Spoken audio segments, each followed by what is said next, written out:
प्रयागराज महाराज की। अथ ब्रह्मानंद कथा का आज 17वां पड़ाव। कल हमने श्रवण किया पूज्य ब्रह्मानंद सरस्वती जी महाराज के अर्थात ज्योतिष पीठाधीश्वर जगतगुरु शंकराचार्य जी महाराज के शिष्यों का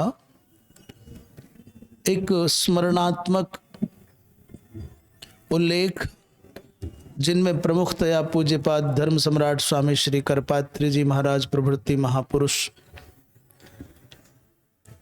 जाने जाते हैं। कहते हैं जैसे ही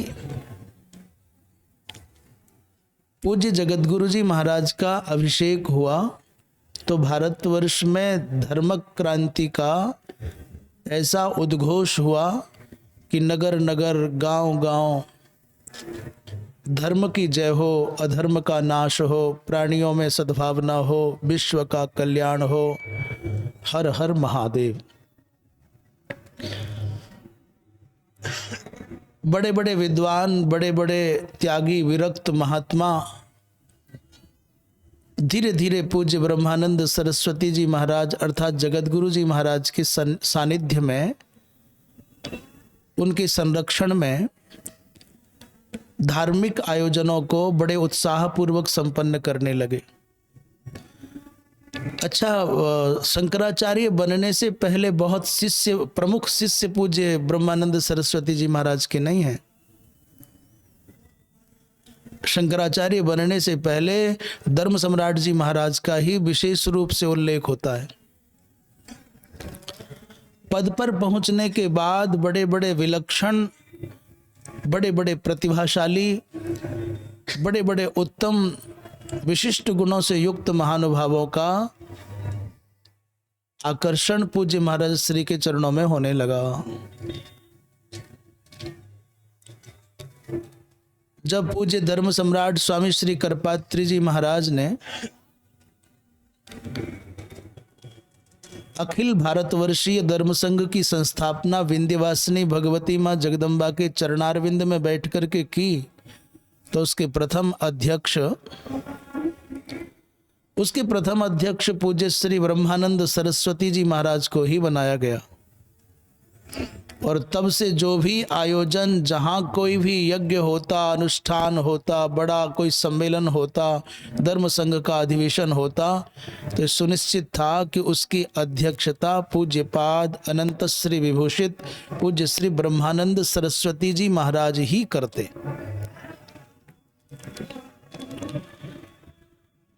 इतने में धर्म संघ के प्रथम अधिवेशन का समय आ गया, अर्थात 1 वर्ष अवस्था हो गई धर्म संघ संस्थान के स्थापित होने के उस कालखंड को। धर्म संघ की संस्थापना के 1 वर्ष के अनंतर अर्थात प्रथम अधिवेशन का ये महायोजन कहाँ संपन्न हो, तो जो महानुभाव समझते होंगे, जानते होंगे, 1942 में इंद्रप्रस्थ अर्थात देश की राजधानी दिल्ली में भगवती मां यमुना के पावन तट पर यह महायज्ञ संपन्न हुआ। प्रथम अधिवेशन में जो बड़ा विशाल विलक्षण शतमुख कोटि होमात्मक यज्ञ हुआ, अब वहाँ उस समय के जो साक्षी गुरुजन रहे हैं वो कहते थे, भैया न भूतो न भविष्यति। कुछ आचार्यों ने, विद्वानों ने घोषणा की कि वीर विक्रमादित्य के बाद, कुछ तो कहते थे कि धर्मराज युधिष्ठिर के बाद, परंतु कुछ ने कहा कि वीर विक्रमादित्य के अनंतर कोई यज्ञ हुआ तो धर्म संघ के माध्यम से परम श्रद्धेय ब्रह्मानंद सरस्वती जी महाराज की अध्यक्षता में पूज्यपाद अनंत श्री विभूषित पूज्य श्री कृष्ण बोधाश्रम जी महाराज के नेतृत्व में, पूज्य धर्म सम्राट स्वामी करपात्री जी महाराज के संयोजकत्व में पूरे भारतवर्ष के वैदिक विद्वान इसलिए विलक्षण था कि पूरे भारतवर्ष के जितने भी बड़े बड़े विद्वान थे, वेद की जितनी भी शाखाओं के प्रतिनिधि विद्वान थे,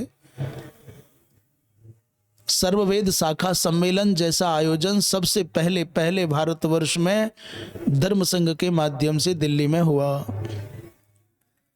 तो दक्षिण भारत के सुदूर प्रांतों के बड़े बड़े वृद्ध अग्निहोत्री ब्राह्मण पधारे। उन्होंने भी कहा कि हमने अपने जीवन में कभी ऐसा विलक्षण यज्ञ होते हुए, आयोजन होते हुए नहीं देखा। उस समय बालक राम अग्निहोत्री जी ऋषिकेश के बड़े विलक्षण वैदिक विद्वान थे। उनका भी नेतृत्व आचार्यत्व था और दक्षिण भारत के भी कुछ आचार्य जिनका नाम हम नहीं जान रहे हैं। और विशेष बात, हमारा उस यज्ञ से क्या नाता है, हम क्या जाने क्या संबंध हमारा रहा। बोले हम लोग नरवर से संबंध रखने वाले उस यज्ञ को अपना यज्ञ क्यों मानते हैं? क्योंकि उस यज्ञ के यजमान का जो दायित्व प्राप्त हुआ, उस इतने विशाल, इतने विलक्षण यज्ञ का यजमान, इतना गुरुतर दायित्व किसने संभाला? बोले नरवर के संस्थापक पूज्यपाद पूज्य श्री ब्रह्मचारी जीवन दत्त जी महाराज को उसका यजमान बनाया गया। पूज्य श्री धर्म सम्राट जी महाराज यद्यपि सन्यासी हो गए थे और पूज्य जीवन दत्त जी महाराज तब तक ब्रह्मचारी ही थे और ब्रह्मचारी ही रहे, फिर भी धर्म सम्राट जी महाराज को पूज्य श्री नरवर वाले महाराज जी, पूज्य श्री जीवन दत्त जी महाराज के चरणों में गुरु भाव था, गुरु बुद्धि थी। तो आप सोचिए, दिल्ली से पूज्य धर्म सम्राट स्वामी श्री करपात्री जी महाराज, बालक राम अग्निहोत्री जी, पूज्य जगत गुरु जी अर्थात पूज्य श्री कृष्णबोध आश्रम जी महाराज प्रवृत्ति अनेक महानुभाव नरवर में पूज्य महाराज श्री को मनाने के लिए गए। भगवान, ये बड़ा विलक्षण यज्ञ है और उस यज्ञ को, इस यज्ञ की निर्विघ्न संपन्नता आपके अतिरिक्त किसी और के द्वारा संभव नहीं हो सकती। ये धर्म की स्थापना का महायज्ञ है, भारत को स्वाधीन कराने के संकल्प के साथ किए जाने वाला यज्ञ है। 1942 की घटना है। अब सोचो कि स्वतंत्रता संग्राम अपने पूरे चरम पर था। हमने गुरुजनों के मुख से सुना है कि उस यज्ञ में पंडित श्री चंद्रशेखर शास्त्री अर्थात पूज्यपाद अनंत श्री विभूषित पुरी पीठाधीश्वर पूज्य श्री निरंजन देव तीर्थ जी महाराज भी उस यज्ञ में थे। और हमने बाल्यकाल में अनेकों ऐसे विद्वानों के मुख से सुना कि हम भी उस यज्ञ में होता के रूप में, ऋत्विक के रूप में, सेवक के रूप में, कार्यकर्ता के रूप में सम्मिलित रहे हैं। तो उस यज्ञ के यजमान पूज्यपाद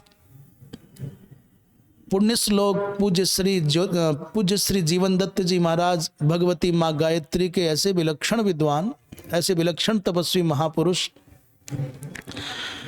और उस आयोजन की अध्यक्षता ज्योतिष पीठ के शंकराचार्य अनंत श्री विभूषित पूज्यपाद ब्रह्मानंद सरस्वती जी महाराज ने की। लेखक व्यक्त करते हैं कि प्रथम धर्म संघ का अधिवेशन हुआ, जैसा कि सब लोग अनुभव करते थे, गरम दल और नरम दल के माध्यम से अनेक प्रकार के आंदोलन करके, आक्रमण करके भारत को स्वाधीन बनाना है, इस अभियान में लगे थे। उसी समय ब्रह्मानंद सरस्वती जी महाराज के नेतृत्व में एक गोष्ठी हुई, विचार गोष्ठी। इस भारत को स्वाधीन करने के लिए हम साधुओं को क्या करना चाहिए, हम विद्वानों को क्या करना चाहिए।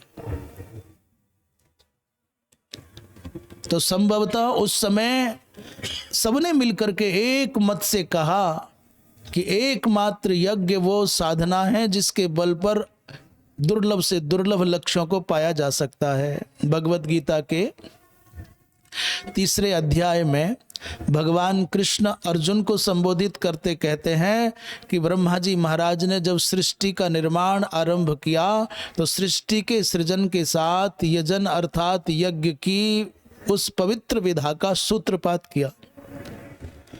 ये बात आप लोगों में से कितने लोग जानते हैं ये तो हम नहीं कह सकते, परंतु एक काशी का घाट है जिस घाट का नाम है दशाश्वमेध घाट।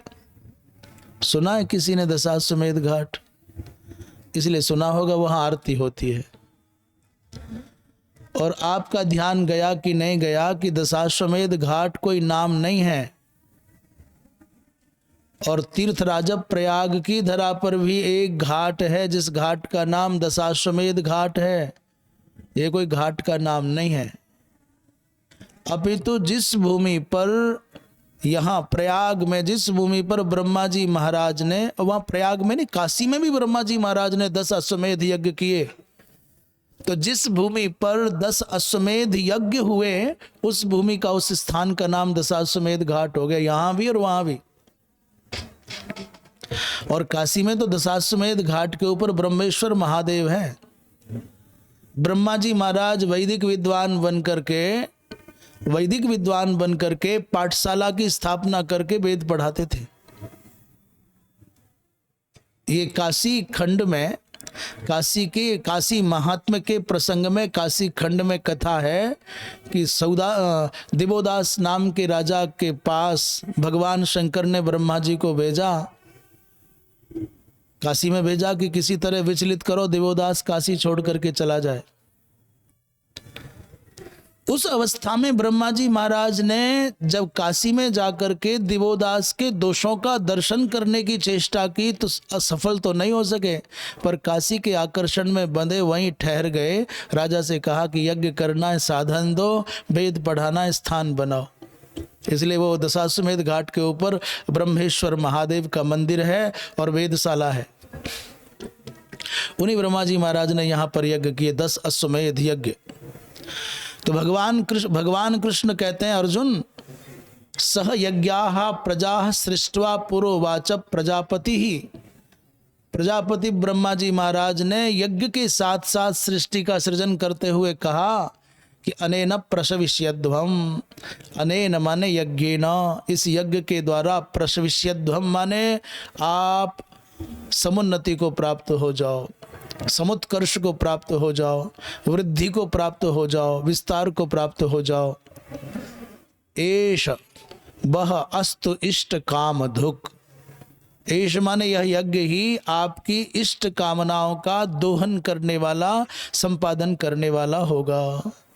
अर्थात सृष्टि की कोई ऐसी कामना नहीं, न लौकिक न अलौकिक, जो यज्ञाराधन के द्वारा संपन्न ना होती हो।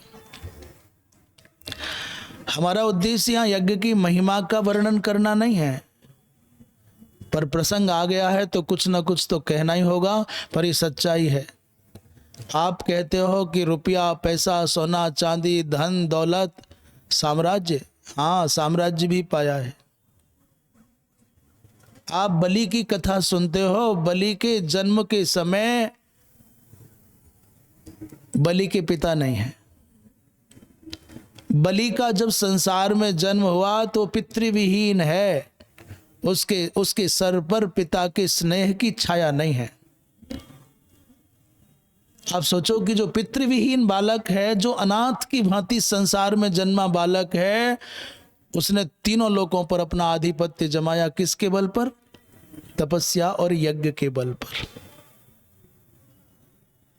हम बलि की बात कर रहे हैं, हमारे आचार्य जी दिनेश जी बैठे हैं यहाँ, हम ठीक बोल रहे हैं ना? बलि का जन्म पितृविहीन अवस्था में हुआ, पिता नहीं है, विरोचन नहीं है।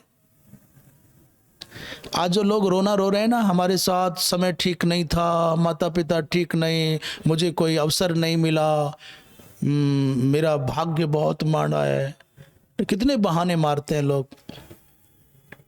जिनको जीवन में कुछ कर गुजरना होता है, कुछ करके दिखाना होता है, वो बहाने नहीं बनाते। वो पड़ोसी के प्रकाश में भी पढ़ करके अपने लक्ष्य पा लेते हैं। आप सुनते हो कि वो ये जो IAS बना है लड़का या लड़की, इसके पिता सब्जी बेचते, इसके पिता रिक्शा चलाते, इसके पिता इतने गरीब, ऐसा ऐसा। उन्होंने तो बहाना नहीं बनाया कि मेरे साथ ऐसा है, मेरे साथ ऐसा है। शुक्राचार्य जी महाराज के नेतृत्व में 99 यज्ञ किए बलि ने, और 100वें यज्ञ में भगवान को वामन बन करके आना पड़ा। एकमात्र यज्ञ के बल पर, यज्ञ से प्राप्त रथ, घोड़े, धनुष, बाण, तुणीर, उसके बल पर बलि ने स्वर्ग पर आधिपत्य जमा लिया। साम्राज्य पाया जा सकता है यज्ञ के बल पर। और कहो पुत्र पाया जा सकता है, बोले पुत्रेष्टि तो यज्ञ ही प्रसिद्ध है संसार में। मैं तो कहता हूं कि निर्गुण निराकार ब्रह्म को सगुण साकार के रूप में पाना है तो अभी यज्ञ ही एकमात्र समाधान है। महाराजा धीराज दशरथ ने यज्ञ के माध्यम से निर्गुण निराकार ब्रह्म को सगुण साकार के रूप में नहीं, पुत्र के रूप में पाया। इसलिए कहो जो चाहिए यज्ञ के द्वारा आपको प्राप्त हो सकता है, होगा। बोलिए वृंदावन बिहारी लाल की। तो बड़े बड़े विद्वानों ने, बड़े बड़े महापुरुषों ने, महात्माओं ने निर्णय कर लिया कि इस इंद्रप्रस्थ की धरा पर,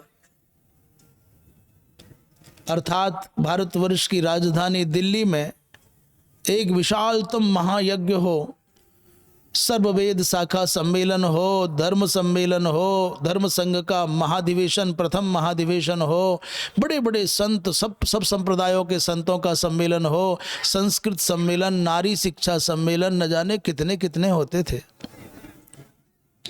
अब हमारे चैतन्य जी बैठे हैं, गंगानगर भी उससे अछूता नहीं था।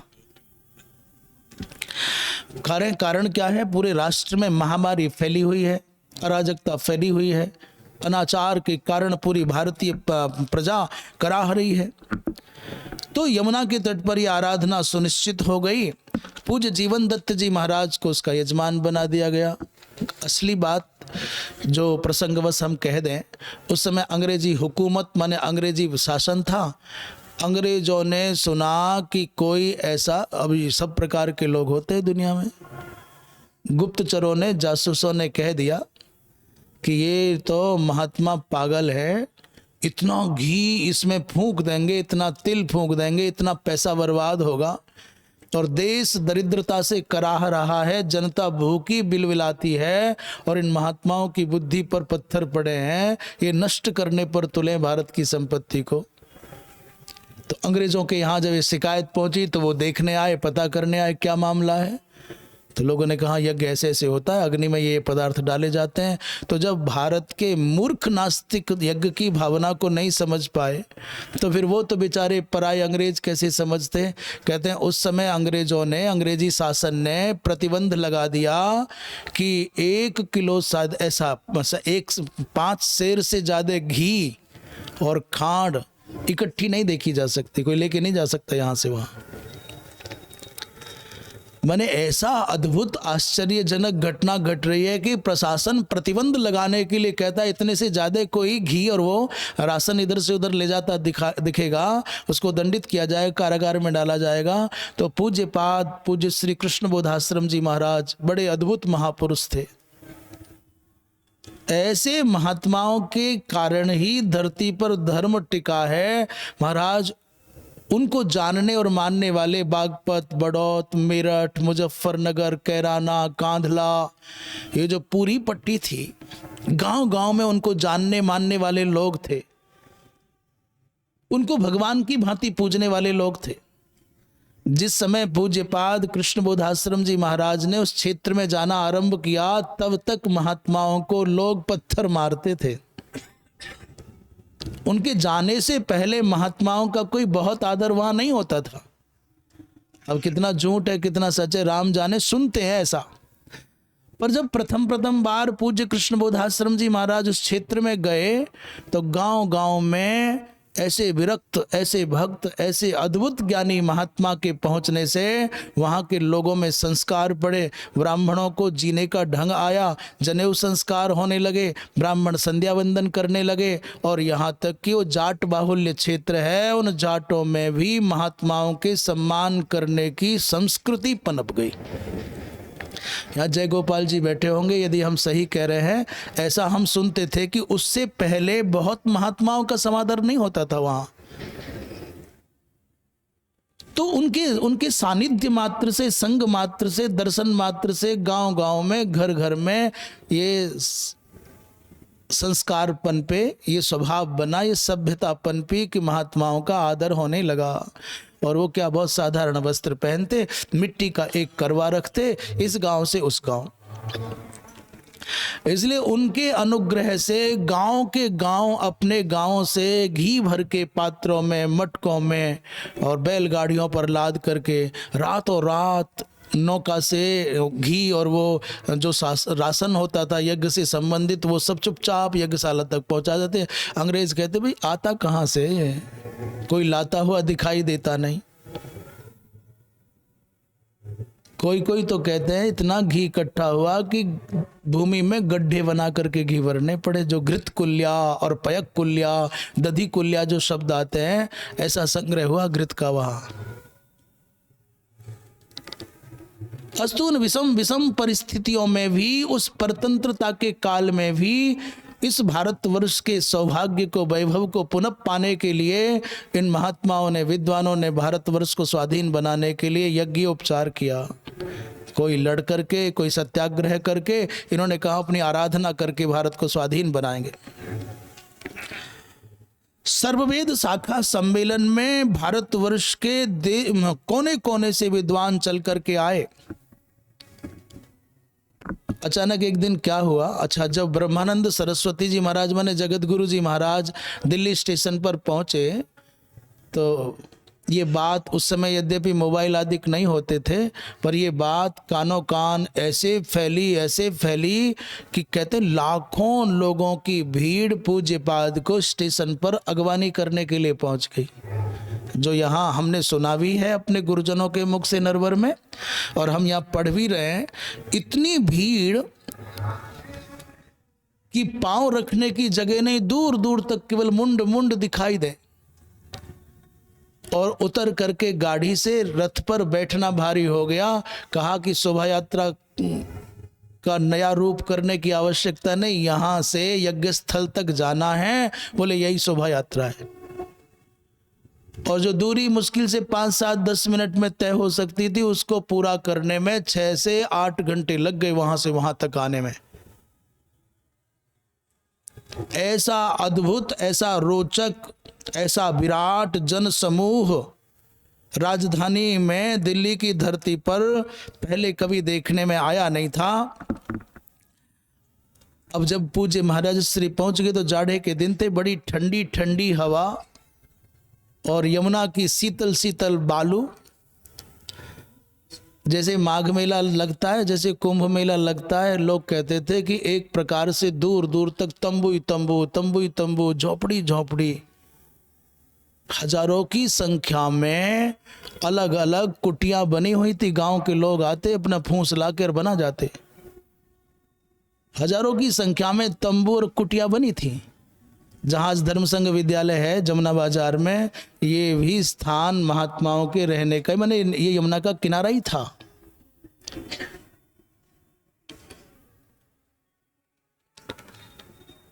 कितने महात्मा, कितने विद्वान, कितने गृहस्थी परिवार, बड़े बड़े धनवान लोग साधारण सी रावटी टाइप की, कुटिया टाइप की, झोपड़ी टाइप के ठिकानों में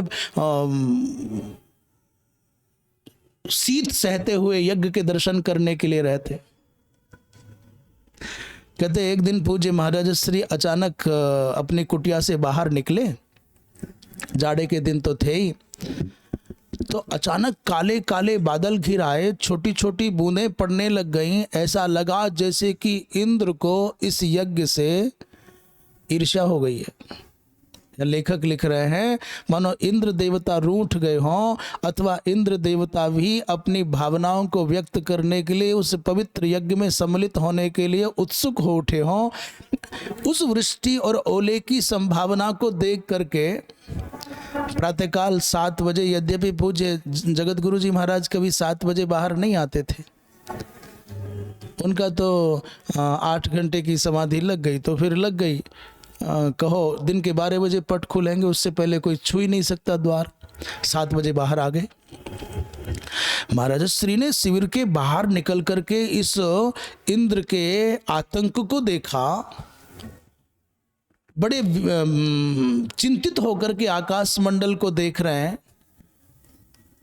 और अचानक बुदबुदाने लगे, अरे इस समय यदि पानी और पत्थर माने वर्षा के साथ ओले पड़ गए तो यज्ञ का दर्शन करने जो लोग आए हैं उनको बड़ी पीड़ा होगी, बड़ी क्षति होगी, बड़ी हानि होगी, ये तो अनर्थ हो जाएगा।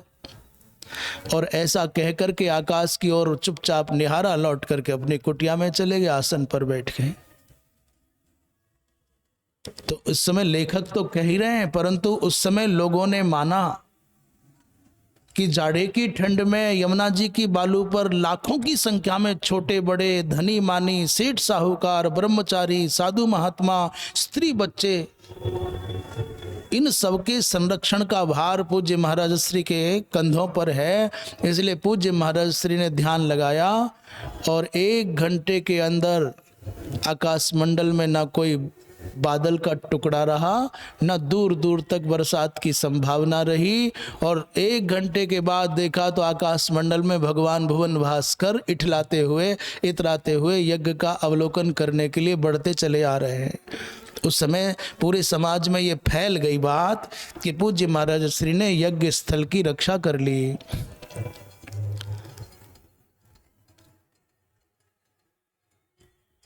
आकाश निर्मल हो गया, बादल जाने कहां चले गए, वायु भी अत्यंत सामान्य होकर के, शीतल होकर के, शांत होकर के बहने लग गया। धूप निकल आई, अधिवेशन का कार्य भी सुचारू रूप से चलने लगा। इस प्रकार उस सतमुख कोटि होमात्मक महायज्ञ का विराट स्वरूप पूज्य महाराज श्री के संरक्षण में, पूज्य धर्म सम्राट स्वामी श्री करपात्री जी महाराज के आयोजकत्व में धर्म संघीय व्यवस्था के द्वारा संपन्न हुआ। अब बात आई कि दक्षिणा कहाँ से बटेगी। ये बात हमने बाल्यकाल में विद्यालय के वातावरण में भी सुनी, पूज्य जीवन दत्त जी महाराज का जो स्मृति ग्रंथ है उसमें पढ़ी भी। और बड़ी विलक्षण बात आपको बता, मैं श्री राधेश्याम खेमका जी लगभग हमको 2 से 3 बार उन्होंने अपने मुख से बात बताई कि उस समय गौरी शंकर जी गोयनका, 2 गोयनका बड़े प्रसिद्ध हुए हैं। एक श्री जयदयाल जी गोयनका सेठ जी जिन्होंने गीता प्रेस की संस्थापना की, और दूसरे गौरी शंकर जी गोयनका जिन्होंने गोयनका संस्कृत महाविद्यालय पुस्तकालय की स्थापना काशी में की। उन गौरी शंकर जी गोयनका जो थे वो पूज्य जीवन दत्त जी महाराज में गुरु भाव रखते, अच्युत मुनि जी महाराज में भी गुरु भाव रखते थे। जब उनको ज्ञात हुआ कि दिल्ली में यज्ञ हो रहा है और पूज्य श्री जीवन दत्त जी महाराज उसके यजमान हैं, तो कहते हैं रात्रि को सोते सोते मुझको अंदर से प्रेरणा आई कि आयोजक महात्मा, अध्यक्ष महात्मा, संयोजक महात्मा और इसके यजमान भी महात्मा, भाई व्यवस्था कहाँ से होगी। ऐसा नहीं है कि उसमें सेठ नहीं जुड़े हुए थे। जयपुरिया परिवार उस समय जो भी नाम रहा हो, उस वंश में श्री चुन्नीलाल जी जयपुरिया प्रभृति जो भी रहे हों, सूर्य प्रकाश जयपुरिया आदि का आज है, उस समय मैंने कहीं और पढ़ा है 4-5 बड़े बड़े प्रसिद्ध परिवार थे जिनकी आज 3री पीढ़ी होगी संभवतः। वो सब लोग बड़े मनोयोग से लगे थे। माने हम नाम नहीं ले पा रहे हैं तो इसका मतलब ये नहीं है कि किसी का सहयोग नहीं था, पर खुर्जा में उनका व्यापार था गौरी शंकर जी गोयनका का। तो श्री राधेश्याम खेमका जी कह रहे थे कि मुझको 2 बार गोयनका जी ने अपने मुख से चल करके कहा कि मैं उस समय 20,000 रुपये लेकर के गया था। कौन से सन में? 1942 में घर से 20,000 रुपये लेकर के गया था और कहा भगवान आदेश करो क्या सेवा करनी है। तो पूज्य धर्म सम्राट जी महाराज ने मुझको जगत गुरु जी कृष्ण बोधाश्रम जी महाराज की ओर भेज दिया, उन्होंने पूज्य श्री जीवन दत्त जी महाराज की ओर भेज दिया। कोई भी कुछ लेने को तैयार नहीं। और जब पूज्य जीवन दत्त जी महाराज के पास गए और मैंने निवेदन, वो कहते हैं मैंने निवेदन किया भगवान सेवा, बोले भाई बाकी सब तो ठीक है, दक्षिणा की सेवा है, तो जो हम बोल रहे हैं वो राधेश्याम खेमका जी के बिहाफ पर बोल रहे हैं। उन्होंने कहा कि गोयनका जी ने कहा कि उस समय हमने अपना मुनीम बिठा दिया दक्षिणा बांटने के क्रम में। उस समय 1942 में 2 लाख रुपया की दक्षिणा बटी। 1942 में 2 लाख रुपये। अब आप अपने हिसाब से लगा लीजिए। मेरा अनुमान है कि उस समय सोना रहा होगा 2 रुपया तोला। 2 लाख रुपया नेट लेके गया था 20। अब सोचो कितना बड़ा कलेजा रहा होगा। हम तो आज हैं, कल नहीं रहना है। जो पहले थे वो आज नहीं है, जो आज हैं वो कल नहीं रहने हैं। रह जाएंगी तो केवल ये स्मृतियां रह जाएंगी। बड़े बड़े विद्वान भी आए, बड़े बड़े संत महात्मा भी आए, बड़े बड़े दानी उदार मना भी आए, और सब चले गए, काल के गाल में समा गए। मुझे इस प्रसंग में ये बात याद आती है कि न आज मानसिंह हैं न महाराणा हैं, न आज जयचंद हैं और ना ही पृथ्वीराज हैं, न आज कौरव हैं न पांडव हैं, पर हैं तो केवल उनकी बातें, उनकी यादें, उनकी स्मृतियां, उनकी कृतियां। अरे बाबा, आज ना तो हस्तिनापुर के लिए लड़ने वाला दुर्योधन और ना ही चाल चलने वाला शकुनी है, और ना ही अपनी प्रतिष्ठा को, अपनी इज्जत को बचाने की चाह में लड़ने के लिए धर्म का मार्ग चुनने वाले पांडव हैं। बचना तो कोई नहीं है, पर जो समय मिला है उसका हम नैतिक रूप से सदुपयोग करना सीख जाएं। बचना कुछ भी नहीं है। उस बड़े यज्ञ का संपादन हो गया तो पूरे भारतवर्ष में क्रांति जैसी हो गई। ये वो समय था, एक तरफ प्रभुदत्त ब्रह्मचारी जी महाराज अखंड 1 वर्ष का अखंड संकीर्तन कराते। क्यों? भारत माता की स्वाधीनता के लिए, भगवत प्राप्ति के लिए।